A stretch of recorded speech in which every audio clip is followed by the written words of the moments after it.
చూసేసి రావడం జరిగింది.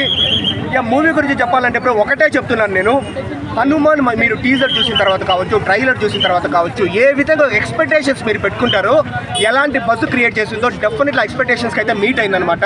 డిసప్పాయింట్ అయితే కాదు, అంటే ఓకే అక్కడక్కడ కొంచెం స్లో పేస్ నరేషన్ ఉంటుంది ఒప్పుకుంటానని, కానీ మనకు హై ఇచ్చే సీన్స్ మూవీలో చాలా అంటే చాలా ఉన్నాయన్నమాట. ఓవరాల్గా మనకు బయటకు వచ్చి చూసిన తర్వాత నిజంగానే మనం క్లాప్స్ కొడతాము. ఒక సీన్లో అయితే మనం దేవుని చూస్తామనే ఫీల్ కూడా వస్తుంది.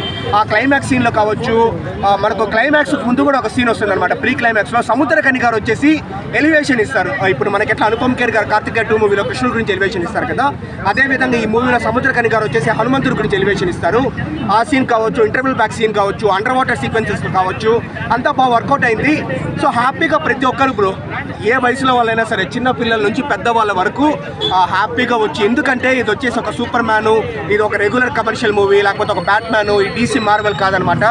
మన దేవుళ్ళ గురించి, మన హిందూ దేవుళ్ళ గురించి, మన భారతీయ దేవుళ్ళ గురించి, మన చరిత్ర గురించి, మన ఇతిహాసం గురించి, మన హిస్టరీ గురించి మనం తెలుసుకుంటాం అనమాట.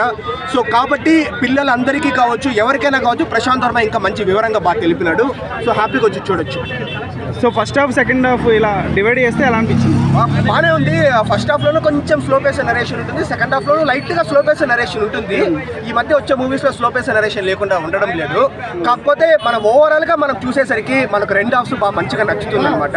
ఎందుకంటే ఫస్ట్ హాఫ్లో ఇంటర్వెల్ ముందు ఒక హాఫ్ ఫ్లోర్ అయితే అదిరిపోతుంది, కంటెంట్కి దిగుతారనమాట. మళ్ళీ సెకండ్ హాఫ్లో కూడా బాగుంటుంది. అంటే అంజీ అమ్మోరు మనం చాలా సినిమాలు చూసున్నాం, వాటిలో అంజీ సినిమాలో క్లైమాక్స్లో శివుని చూపిస్తారు, చాలా బాగుంటుంది.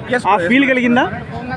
అంజీ సినిమాలో అంటే అప్పట్లో నాది కూడా చాలా చిన్నతనం అనమాట, అది కన్నుల విందలాగునింది. ఈ మూవీ అంతా నేను చెప్పలేను కానీ నిజంగానే హనుమంతుని చూసిన ఫీల్ అయితే మనకు వస్తుంది. ఆ లెవెల్ వరకు వచ్చింది అనమాట. సో ఎందుకంటే ఆ దేవుని చూపించడం కావచ్చు, ఆ గాల్లో ఇంకా విహరించడం కావచ్చు, సో అదే విభీషణుడు చూపించడం కావచ్చు, అంతా బాగానే ఉందన్నమాట. విజువల్ ఎఫెక్ట్స్ లో రాజమౌళి గారి విజన్ ని మ్యాచ్ అయ్యారా? మరీ రాజమౌళి గారి విజన్ ని అంటే వీళ్ళకుంటే బడ్జెట్లు అయితే వీళ్ళు బెటర్గానే చేస్తారనమాట.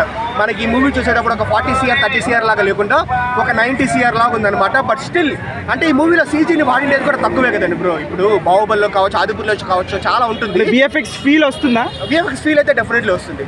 ఎందుకంటే ఒక 3-4 సీన్లు మనకు చూసేటప్పుడు మనకు హై ఇచ్చింది అనమాట. మనకు అది చాలు విఎఫ్ఎక్స్ బాగుంది అని చెప్పడానికి. పండగ మొదటి బ్లాక్ బస్టర్ అనుకోవచ్చా? Yeah definitely super hit. Okay.